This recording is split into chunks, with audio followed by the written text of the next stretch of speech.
Salut et bienvenue dans mon carnet de bord. Moi, Sébastien, et lui, c'est Marco. Et ensemble, on est parti pour réaliser un projet un peu fou, celui d'explorer l'Asie par les routes de la soie. Et après 10 mois d'aventure, parcourant plus de 20 000 km et traversant 17 pays, je viens de sortir des steppes infinies du Kazakhstan. Et cette aventure nous emmène cette fois dans un pays où les montagnes règnent en maître, le Kyrgyzstan. Alors aujourd'hui, je t'emmène avec moi pour un mois de road trip, dans ce pays aussi fascinant que magnifique. Mais avant, il est temps que je te donne quelques informations.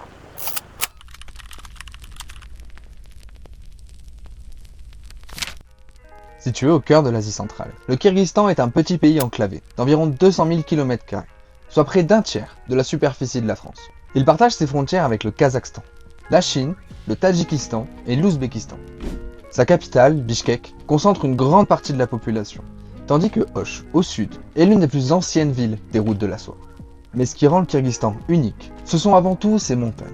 Près de 90% de son territoire se situe à plus de 1500 mètres d'altitude, et les sommets du massif de Changshan dépassent souvent les 4000 mètres et culminent à plus de 7400 mètres, avec le pic Genghis Chokoso. Ici, les vallées verdoyantes côtoient les glaciers, les immenses lacs d'altitude et les vastes pâturages, où les semi-nomades installent encore leurs yourtes chaque été. Avec des hivers rigoureux et des étés plus doux en altitude, le climat varie énormément selon les régions. Et c'est cette diversité qui offre une incroyable richesse de paysages. Le Kyrgyzstan compte un peu plus de 7 millions d'habitants, et la majorité vit dans des vallées, où les conditions sont plus favorables, tandis que les montagnes restent quant à elles peu peuplées. La langue officielle est le kirghize, une langue turcique, mais le russe reste aussi largement utilisé. La religion majoritaire est l'islam sunnite, pratiqué de manière généralement modérée, aux côtés de traditions nomades qui occupent une place importante dans la culture du pays.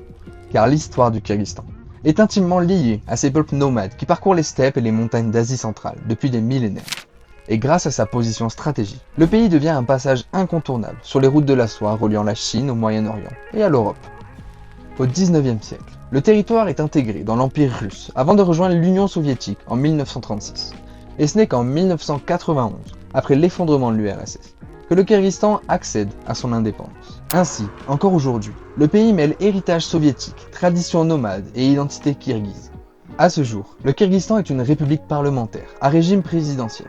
Et malgré quelques périodes d'instabilité politique depuis son indépendance, le pays se développe rapidement et il est considéré comme le pays le plus libre et démocratique d'Asie centrale. En revanche, certaines zones frontalières sont soumises à des restrictions ou à des tensions ponctuelles et nécessitent ainsi l'obtention d'un permis pour s'y rendre. En tant que Français, nous pouvons y séjourner un mois sans visa. Alors maintenant que les présentations sont faites, il est temps de prendre la route et d'explorer les montagnes du Kyrgyzstan, de dormir au bord de lacs d'altitude, de rencontrer des familles nomades et de découvrir l'un des plus beaux terrains de jeu pour un road trip en van.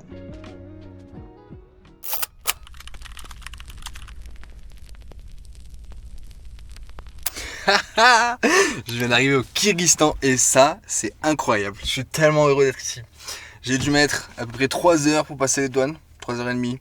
Ça s'est globalement bien passé, même si Kazakh c'était un peu compliqué. Et puis arrivé au Kyrgyz, du coup, je passe la fouille et tout ça. Et puis il me dit, faut que tu repasses au Kazakhstan. Alors là, j'ai pas trop compris pourquoi, mais en fait, j'ai juste dû refaire un check-out, entre guillemets, comme si je sortais du pays à pied sans Marco, puis après revenir avec Marco. Ils m'ont refait un check-in. Bref, j'ai chopé 3 tampons du Kyrgyz en une fois, c'est le bingo.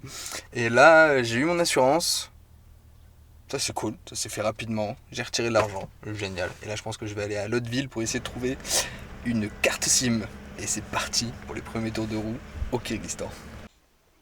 Une fois toutes les étapes logistiques faites, je finirai par établir le camp au bord d'un lac, non loin de la capitale. Car avant de partir explorer le pays, il me reste pas mal de choses à faire. Bon, aujourd'hui, je vais quitter mon petit lac pour aller à la capitale, à Bishkek. Parce que j'ai plusieurs missions, notamment la principale, c'est de commander des pièces pour Marco. Et comme je vais devoir retourner à la capitale dans une semaine à peu près pour récupérer un permis frontalier, et l'idée c'est de les commander aujourd'hui et de venir les récupérer la semaine prochaine.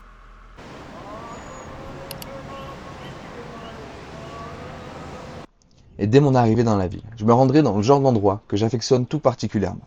Un bazar automobile. Une vraie ville de conteneurs, abritant des centaines de magasins. Pièces neuves, pièces d'occasion, mais aussi tous les corps de métier liés à ce domaine. Alors je passerai plusieurs heures à fouiller dans les recoins de ce bazar et à visiter toutes ces boutiques pour trouver les pièces dont j'ai besoin. Bon, j'ai dû faire une trentaine de shops. J'ai pas les cils en bloc. Malheureusement, impossible de les trouver ou de les commander. Mais on m'a filé d'autres adresses, donc faut que j'aille voir. C'est un peu à l'autre bout de la ville, donc faut que je traverse la ville. Et au moins, j'ai réussi à trouver des essuie-glaces et un ventilateur. Et ça va être chouette pour bien dormir la nuit, parce qu'il commence à faire sacrément chaud. Bref.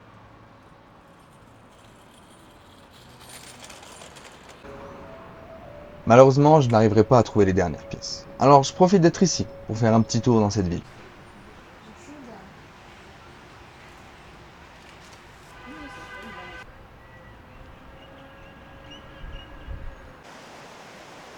Puis, en attendant la production de mon permis frontalier, je finirai par m'installer non loin de la ville, au pied des montagnes.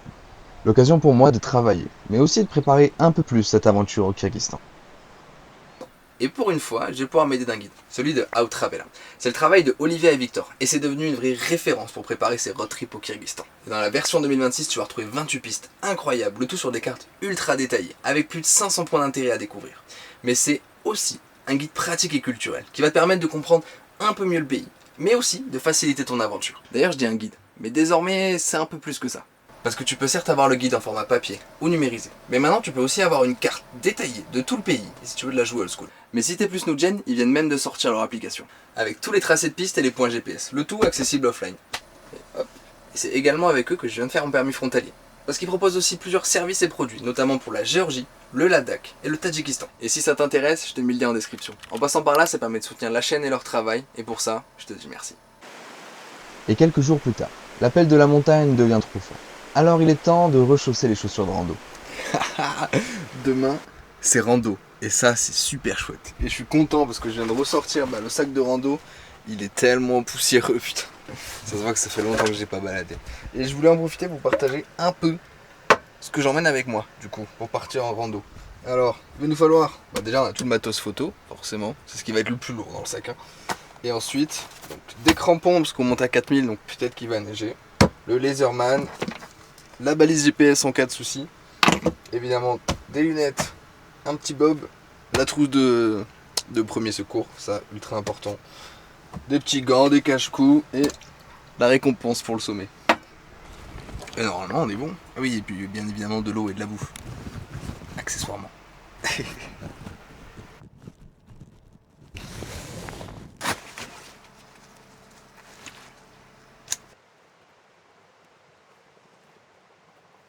Bon, il est 5h du mat. Il y a le soleil qui se lève tout doucement derrière moi. Et on va partir dans les montagnes. Ça va être très chouette. Allez, c'est parti.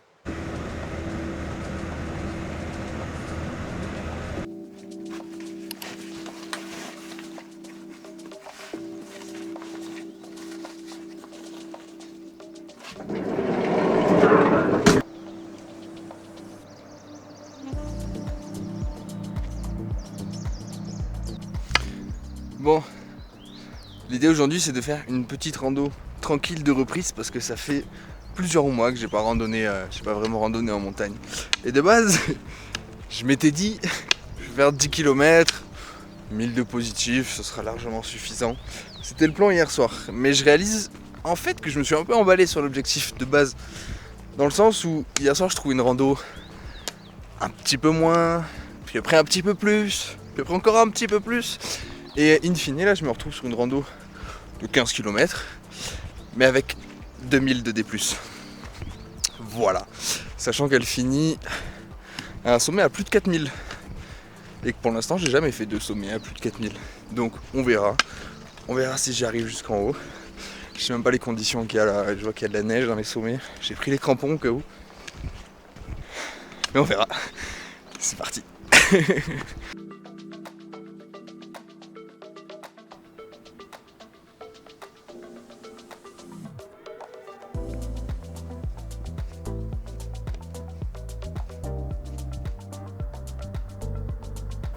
Ça y est, je crois que je vois enfin le sommet où je dois arriver.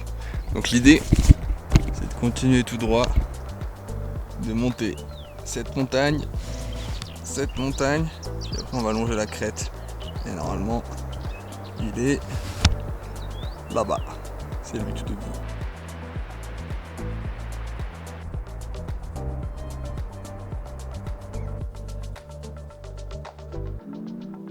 Cette rando est aussi l'occasion pour moi d'appréhender pour la première fois la grandeur et la beauté des paysages du Kyrgyzstan.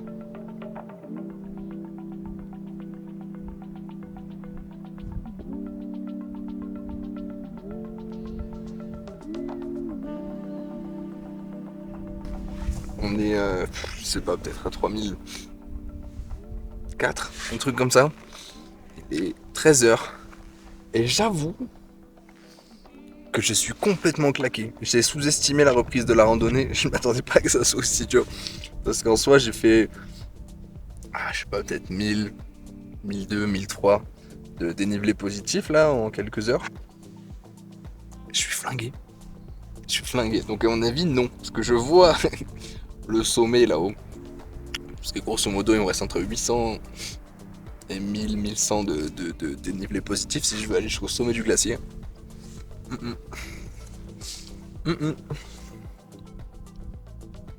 crois que c'est vraiment ce qui me manque. C'est voir de la montagne après 3000 km dans le désert du Kazakhstan. Là, je me sens bien au Kirghiz là. Oh, putain, c'est génial.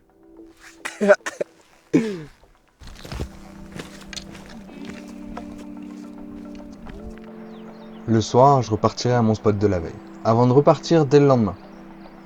Bon, je suis retourné à Bishkek et je viens de récupérer mon permis frontalier qui me permet d'aller dans des zones où normalement j'ai pas le droit dans le pays. Donc ça c'est cool, parce que c'était le dernier truc qui me retenait à Bishkek. Et là maintenant je vais aller me trouver un spot de bivouac pas très loin de la ville, encore pour une soirée. Parce que normalement tout à l'heure je rejoins des copains. Allez, tchuss.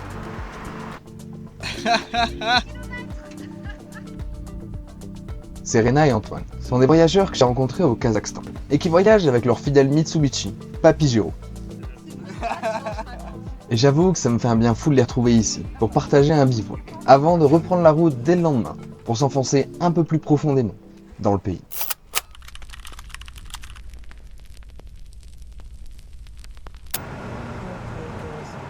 À une centaine de kilomètres de la capitale, il existe deux canyons, encore peu connus, et c'est à l'embouchure du premier, le canyon de Konorchek, que je viens d'arriver.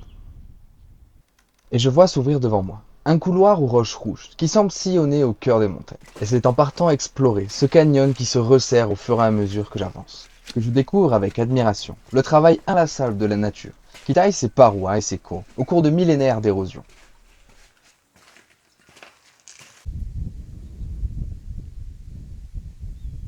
Et c'est après quelques kilomètres que je découvre l'embouchure de celui-ci, qui se dégage au sein d'une vallée tout aussi remarquable.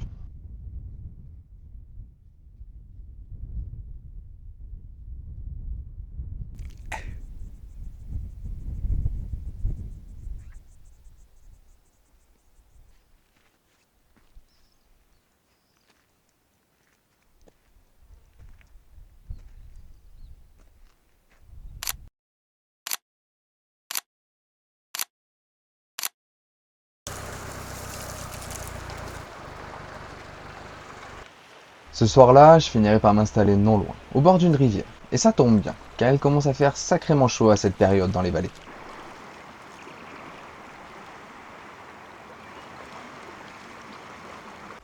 Ah oui, puis petite info pratico-pratique, les phares LED c'est interdit au Kyrgyzstan. Donc si vous vous posez la question de pourquoi j'ai des chaussettes sur mes phares, bah, vous avez la réponse. Et si ça t'évite d'avoir des contrôles de police pour ce genre de motif à la con, bah, tant qu'à faire autant éviter quoi.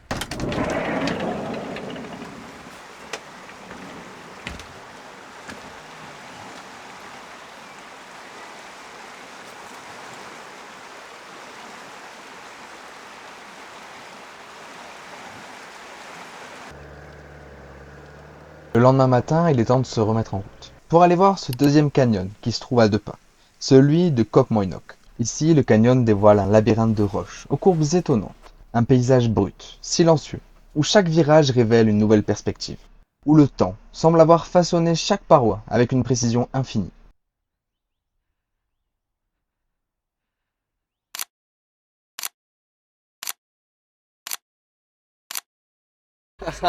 Bon, maintenant il est temps de quitter la route pour un petit moment, pour à peu près une cinquantaine de bornes. Et on va partir dans les montagnes jusqu'à rejoindre un lac. Il y a des randos et des balades plutôt chouettes. Et c'est parti. Après une vingtaine de kilomètres, un immense miroir d'eau apparaît à l'horizon. Avec près de 180 km de long, le lac Issoukoul est le deuxième plus grand lac de montagne du monde, surnommé la mer intérieure du Kyrgyzstan. Niché à plus de 1600 mètres d'altitude, son nom signifie lac chaud, du fait qu'il ne gèle presque jamais, même en plein hiver. Et entre les sommets enneigés qui se reflètent à sa surface et les plages qui bordent ses rives, le contraste est aussi surprenant que magnifique. Si franchement c'est pas le paradis ici, honnêtement on n'y est vraiment pas trop loin.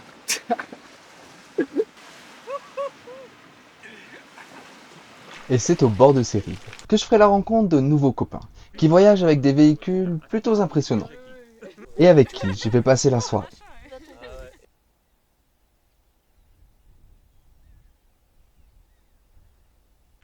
Hey, bon il est actuellement 5h du mat, on a le soleil qui commence à se lever là-bas.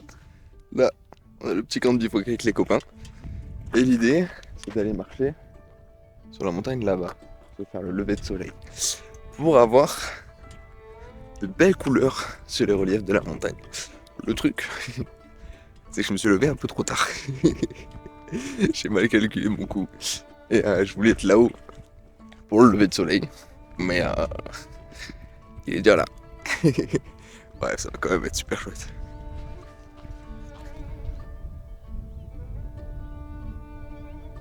Il existe des endroits où l'on oublie instinctivement de parler et où le souffle se coupe. Le canyon d'Aksai en fait partie. Au lever du soleil, les reliefs prennent vie. Les nuances rouges, dorées et orangées viennent souligner chaque pli de la montagne, comme si la lumière dessinait elle-même les paysages au milieu de cette dentelle de pierre. À l'horizon, les sommets enneigés du Tian Shan dominent les paysages.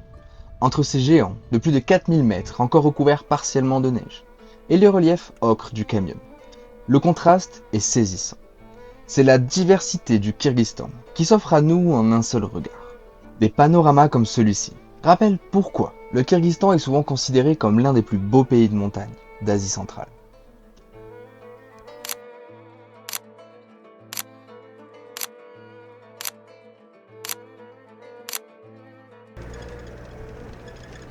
Puis il sera temps de finir la piste en traversant ce magnifique canyon.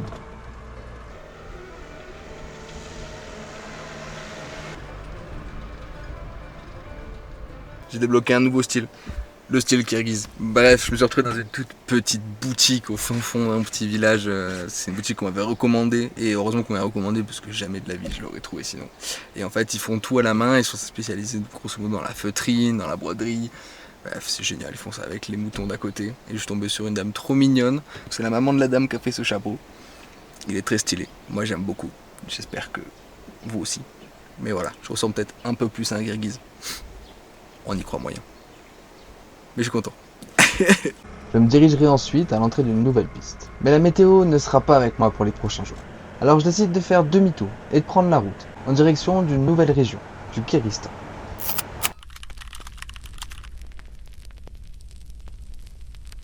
Bon, je vais me lancer dans la piste pour aller au lac de Songkul. Et regardez-moi ce début de piste comme ça a l'air chouette. Le truc c'est que bon, la météo est pas avec moi. Mais c'est une piste facile et il y a un peu de passage. Donc je pense que, enfin voilà, s'il y a un souci au pire, ça devrait le faire, on devrait se débrouiller. En traversant les vallées, je découvre de nombreuses yourtes, habitées par des semi-nomades. Ils viennent ici l'été pour faire pâturer les animaux, avant de redescendre l'hiver dans les villages.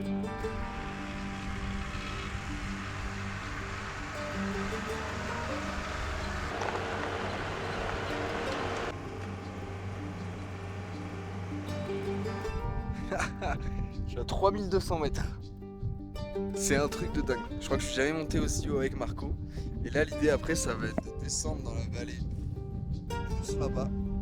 Et comme vous voyez, c'est bien noir.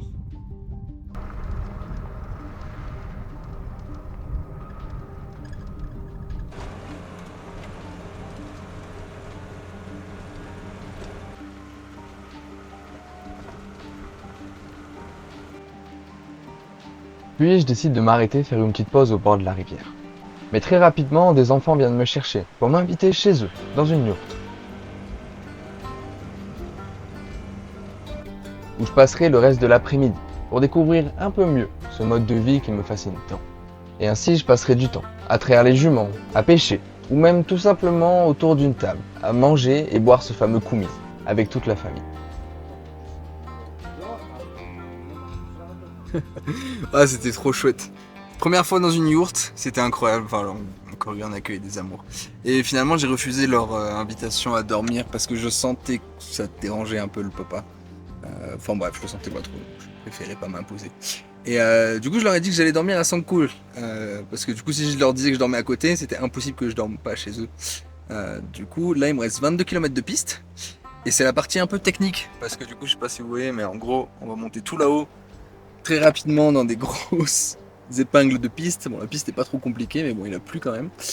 Et la petite technicité, c'est que j'ai bu beaucoup de lait fermenté. Ils m'ont offert beaucoup de lait fermenté, donc c'est chouette. Mais du coup, je suis un peu bourré parce que c'est un peu alcoolisé ce truc. Donc voilà, va falloir faire ça dans cette situation.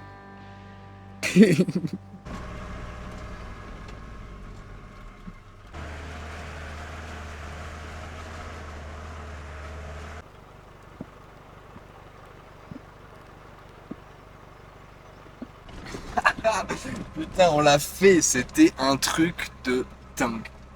Ouah, cette route, c'est un truc de dingue. Là, je viens de passer de l'autre côté. Je viens de découvrir un nouveau monde, mais regardez-moi ça. Regardez ça avec la rivière là-bas.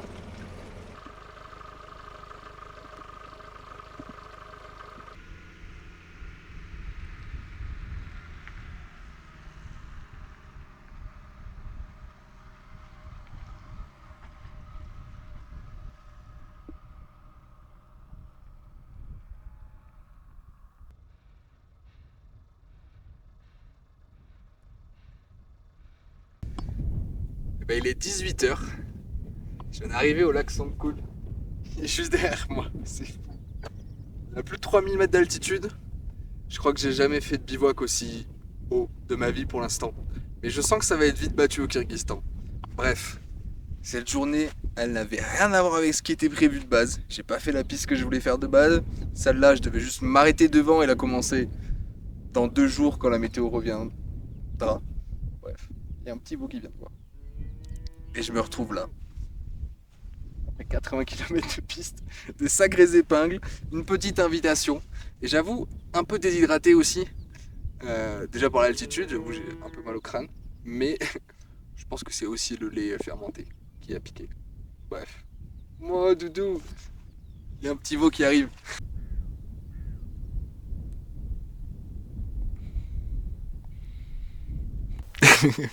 Bon, je trouve ça dingue de me dire qu'il y a des gens qui vivent dans cette vallée. Regardez-moi ça. Et on voit au loin, bon, on ne devait pas voir grand chose, mais il y a des petites yourtes au fond, il y a des petits points blancs, genre là, là-bas. Il y en a un autre un peu plus loin là-bas, là, par là. C'est fou.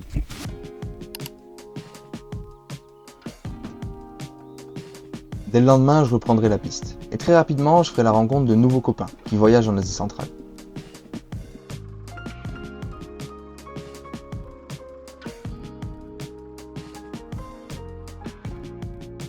En longeant le lac, j'aime beaucoup l'atmosphère qui se dégage de ces lieux.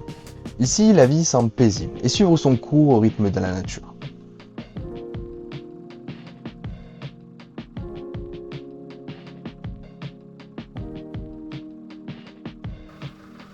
Puis après quelques kilomètres, je décide de m'engager sur une nouvelle piste qui me fera redescendre des hauteurs.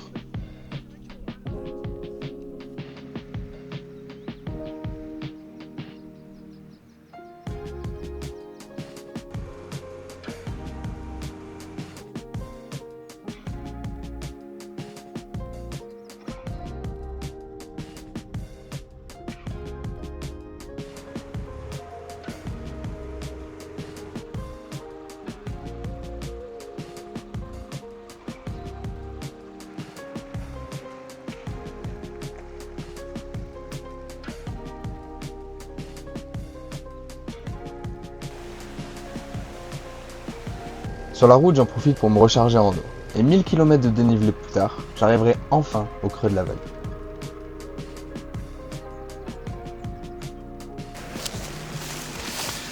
Bon, comme ici on roule très souvent à plus de 3000 mètres et que l'oxygène c'est compliqué et j'aimerais bien que Marco respire un peu mieux, je vais changer le filtre à air.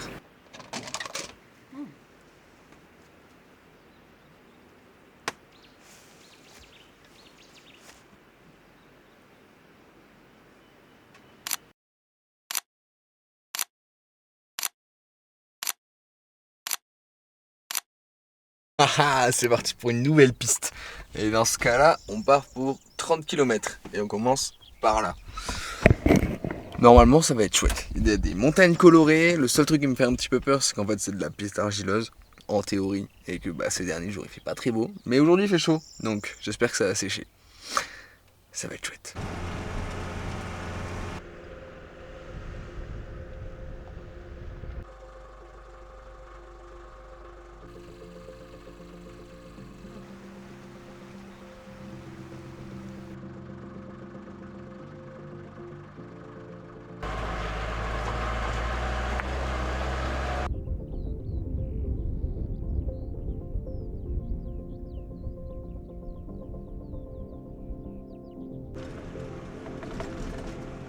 Puis je déciderai de faire un détour, qui me permettra de prendre un peu de hauteur et d'admirer un peu mieux ces paysages grandioses qui m'entourent.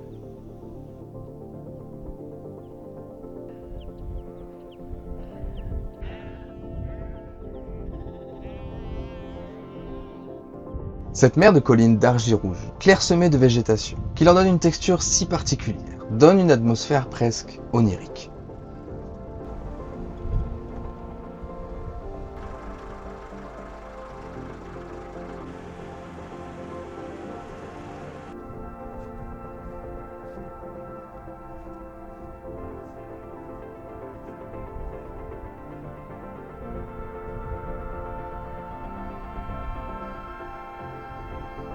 Ça y est, j'ai fini la piste et putain, sur la fin, c'était compliqué, hein, c'était boueux et il y avait des dévers latérales. Et j'avoue, c'est vraiment un peu ma phobie, ça. Je déteste quand le camion il glisse sur le côté et que t'as des gros trous. Bref, c'était trop chouette, c'était magnifique. Et maintenant, l'idée c'est d'aller à Naryn, la grosse ville du coin, pour faire un peu les pleins de tout, faire des courses, faire beaucoup de gasoil. Et après, on part à l'aventure.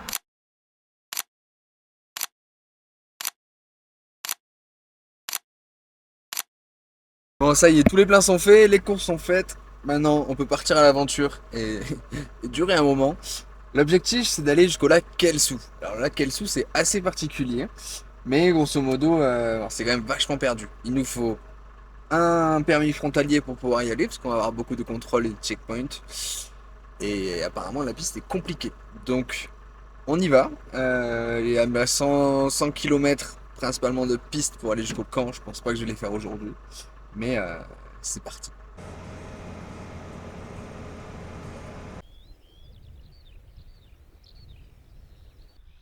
Je finirai par m'installer à mi-chemin pour passer la nuit.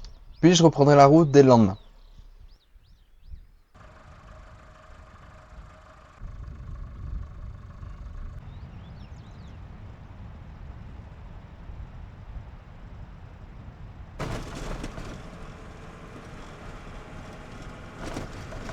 Wouhou, putain, ça grimpait sec là. Je viens d'arriver en haut du col, je crois que je suis à 3004. Regardez-moi, c'était au bout juste là.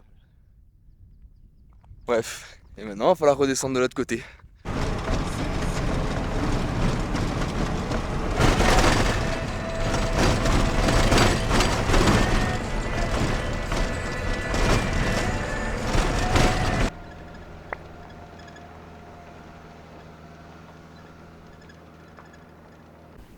Bon, je me suis arrêté pour soulever Marco parce que la piste est rude et j'entends des bruits qui me plaisent pas du tout.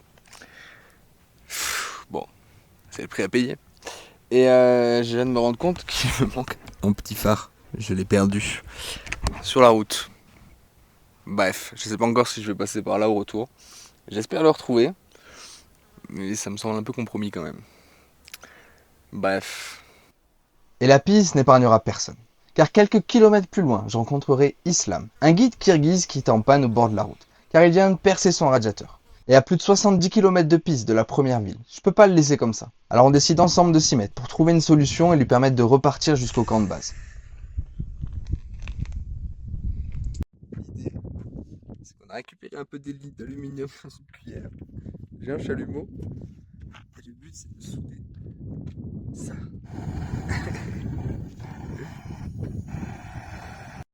Je viens de remettre le radiateur. Il y a Islam qui est parti chercher de l'eau, là, il est arrivé juste là-bas, à la rivière. Et ben on va faire le test final, on va voir si les réparations vont tenir. J'espère que ça va marcher, parce que sinon faut un peu tout recommencer, quoi. Putain, j'ai l'impression que c'est la fin du monde. Je me prends la grêle, il y a l'orage, il y a les éclairs qui tombent, mais genre juste à côté. La route elle commence à devenir détrempée, ça devient vraiment compliqué de monter et de descendre là-dedans. Bref, il reste presque 10 km jusqu'au camp où je dois escorter Islam. Pour l'instant il continue, donc j'ai l'impression que la réparation tient et que ça casse pas. Bref, on va voir. Et moi aussi faut pas que je tombe en panne si j'entends des bruits bizarres. Et j'ai pas envie de m'arrêter, de le laisser parce qu'il doit tracer, enfin bref. Quel sou, je m'en rappellerai, hein. Je l'ai pas encore vu mais je m'en rappellerai. Hein.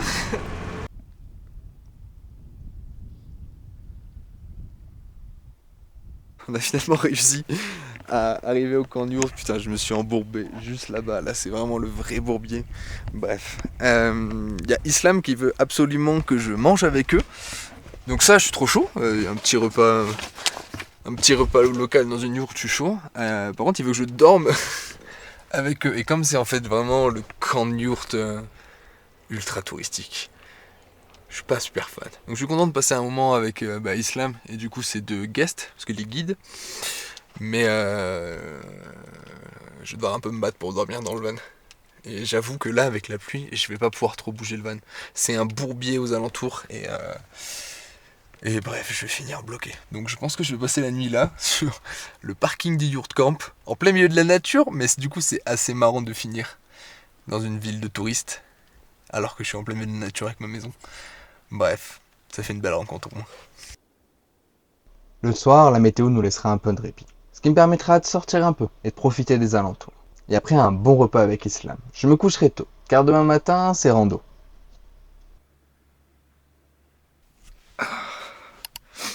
Coucou. Il est 3h du matin et aujourd'hui, c'est rando.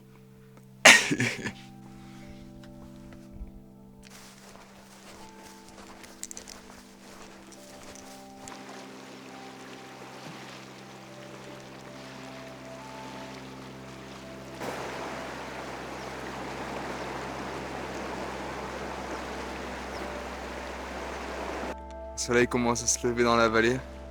C'est vraiment un truc de dingue. Et je crois que au loin, juste avant le lac, je vois des yaks. Ce serait ma première rencontre avec des yaks en Asie centrale. Et ça, ce serait fou. On a vachement pollu pour des vaches.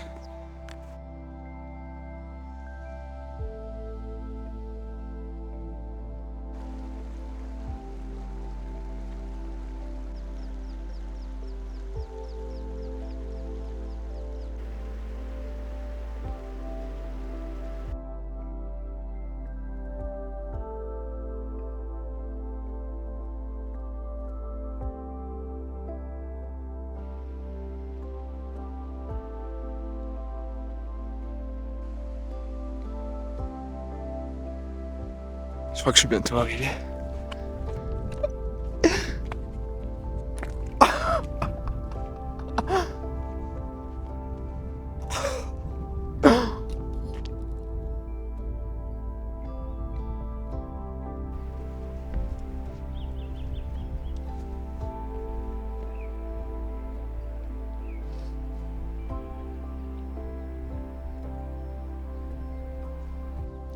Franchement, la vie, elle est belle. Hein. Quand tu te lèves à 3h du mat pour une rando, la vie, elle est très belle. Regarde-moi ce lac là. Incroyable. C'est l'heure du petit-déj. Ça me fait un bien fou. J'avais pas mangé ce matin. Je l'ai fait à jeun la rando. Alors, je suis tout seul. Voilà. Et ça, c'est incroyable. Perdu à plus de 3500 mètres d'altitude, tout près de la frontière chinoise, le lac Kelsu semble surgir de nulle part. Enserrées entre d'immenses falaises, ces eaux turquoises offrent un spectacle aussi grandiose qu'éphémère. Car ici, la nature dicte ses propres règles. Lorsque l'hiver est trop doux et que le lac ne gèle pas entièrement, une partie de son eau s'échappe à travers les fissures du massif calcaire. Ainsi, son niveau peut alors varier considérablement d'une année à l'autre, et parfois s'asséchant complètement. Et aujourd'hui, nous avons la chance de le découvrir dans toute sa splendeur.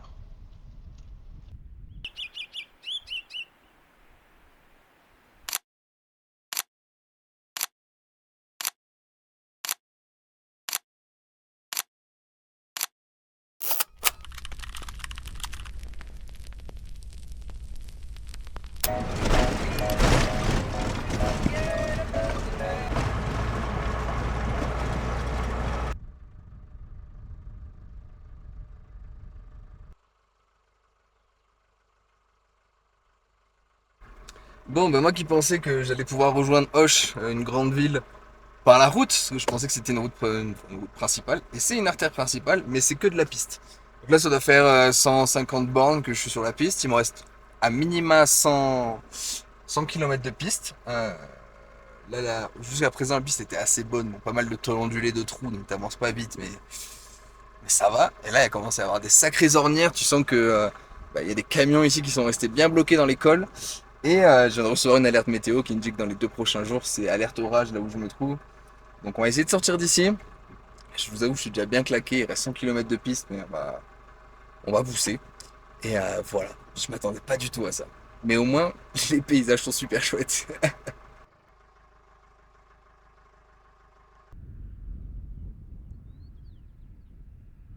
Oh, je suis fatigué. Ça y est, je viens enfin de m'installer. Je me suis mis dans un petit champ avec une vue plutôt chouette.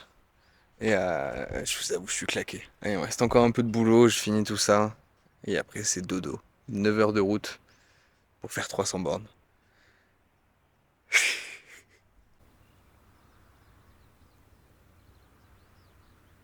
Bon, l'idée aujourd'hui, c'est d'arriver à rejoindre Auch par la route. Le truc, c'est que j'ai 2 itinéraires. Un avec plus de 150 km de piste, ce qui me ferait faire grosso modo 8-9 heures pour arriver à Auch. L'autre solution, c'est qu'il y a une toute nouvelle route, autoroute, nickel, qui va jusqu'au bout. Le problème, c'est qu'il y a un tunnel qui était fermé jusqu'à présent. Et apparemment, il est censé ouvrir il y a 3 semaines. Donc normalement, il est censé être ouvert. Ce qui me fait gagner énormément de temps. Comme vous vous doutez, je pense que je devrais mettre peut-être 2-3 heures au lieu de 8. Le truc, c'est que rien n'est sûr. Donc potentiellement, j'arrive là-bas, je vais la tenter. Et le tunnel est encore fermé. Et dans ce cas-là, ça me ferait perdre énormément de temps parce que je devrais faire demi-tour, remonter toute la route que j'ai prise et après prendre cette fameuse piste qui a l'air compliquée. Donc j'hésite encore un peu, mais je pense qu'on va la tenter. Et au pire, ça passe pas, faudra tout recommencer.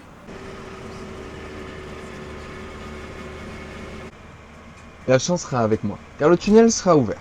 Et même si la route n'est encore en chantier, j'arriverai assez rapidement à Auch. Mais j'avoue qu'après tous ces jours passés dans la nature, me retrouver dans les embouteillages d'une ville me déplaît quelque peu. Mais si je suis ici, c'est pour réparer Marco, car tous ces kilomètres de piste ont été assez rudes pour lui. Mais pour le moment, je cherche un endroit où m'installer pour la nuit. Ah, Diego! Et c'est ici que je retrouverai un visage familier, celui de Diego, que j'ai rencontré en Géorgie et qui voyage avec son fidèle Toyota, Barnabé.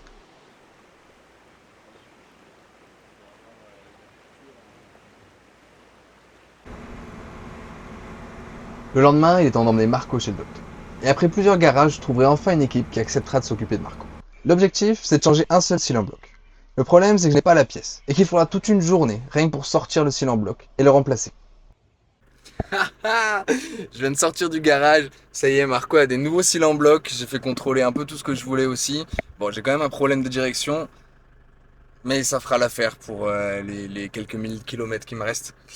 Du coup, je vais repartir à mon spot. C'était vraiment trop chouette. Ils ont passé la journée. Bon, ça m'a coûté un peu une fortune, mais j'ai fait des rencontres formidables. C'était des gars incroyables, franchement impressionnants. Dites-vous, pour un cylindre en bloc, ça a pris bien 8 heures de travail pour un cylindre en bloc. Il fallait démonter plusieurs bras de suspension, démonter mon réservoir, démonter mon réservoir d'eau grise. et j'en passe. Bref, c'était une sacrée épreuve. Ils ont fabriqué les cils en bloc sur mesure. Royal. Puis j'en profite pour faire un tour au bazar automobile de la ville, car il me manque quelques équipements et pièces pour Marco, afin de faire face à la prochaine étape de l'aventure.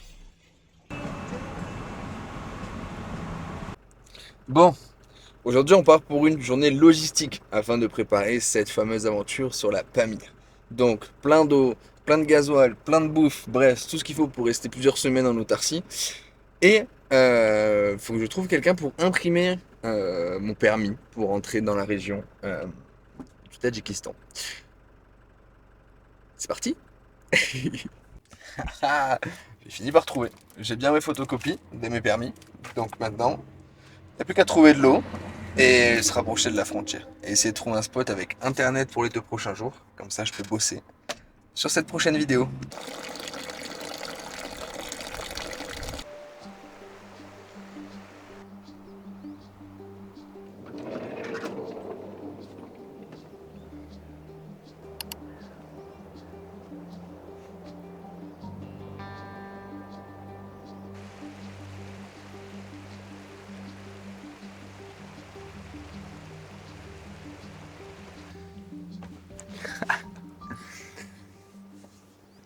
Aujourd'hui, je pars pour une nouvelle aventure. Je pars pour le Tadjikistan. Et pas en passant n'importe où. J'y vais arriver au Tadjikistan en passant par la Pamir. Près de 700 voire 800 km selon les détours de pistes à travers des montagnes en passant à plus de 4006 par moment. Et j'avoue que ce matin, j'ai une petite boule au ventre. Ça me le fait souvent avant de changer de pays, avant de passer une nouvelle frontière, avant de découvrir des nouvelles choses. J'ai l'impression de réapprendre à voyager à chaque nouveau pays. Mais là, il y a un côté très excitant où je vais me balader dans l'une des plus belles chaînes de montagnes du monde. Et ça va être incroyable. Mais il y a un petit peu de stress. Parce que je vais être vraiment, on va dire, livré à moi-même. À mon avis, sans internet, sans réseau. Très loin des premiers humains. Bref. Et ça me stresse un peu. Je sais pas si Marco va bien réagir. En haute altitude, je l'ai testé à 3005, mais à 4006, c'est quand même un autre palier. Je sais pas si je vais être malade avec le mal de montagne, sachant que bah, si je suis tout seul et si je suis pas bien, je peux compter que sur moi comme d'hab. Mais j'avoue, c'est un peu tout ça qui fait que ce matin, j'ai une petite boule au ventre. Un mélange d'excitation, de stress et d'appréhension. Mais c'est aussi pour ça que je voyage. Donc ça va être chouette. Ça va être sûrement une étape pleine de nouvelles rencontres, de nouveaux apprentissages, de nouvelles galères aussi, parce que ça fait partie de l'aventure. Et j'ai hâte. Ça va être un délire.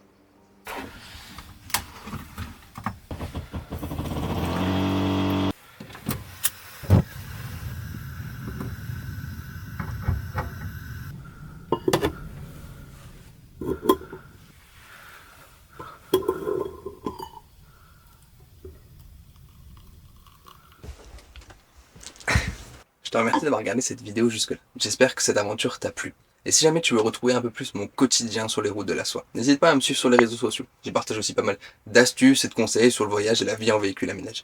Et si tu veux soutenir mon travail, n'hésite pas à commenter, liker, voire même à partager cette vidéo autour de toi. Ça m'aidera énormément. Et sur ce, moi je te dis à bientôt sur les routes de la soie.